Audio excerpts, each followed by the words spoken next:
Here's a little hay wagon. It's got a hoist under it, decent tires.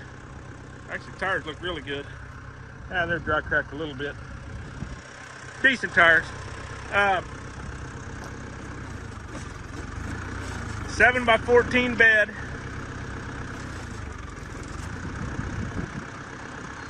Like I say, with the hoist, we're going to raise it up. Not sure what brand of gear this is. Looks like the tongue has had a little welding on it. But it does have a good working hoist. Looks like a Midwest hoist in it, I believe.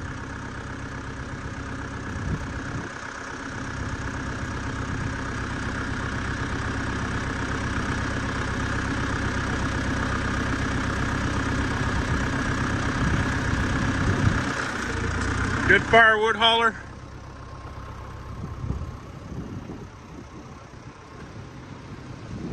We're gonna have it for sale right here, guys.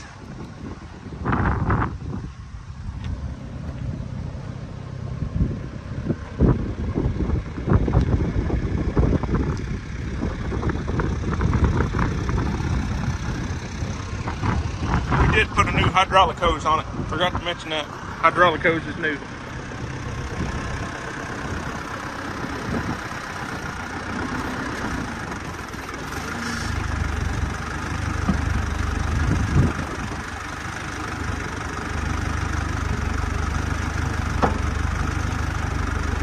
Real time. That's how long it takes to get it up and down, and if your tractor has faster hydraulics, it'll do it faster.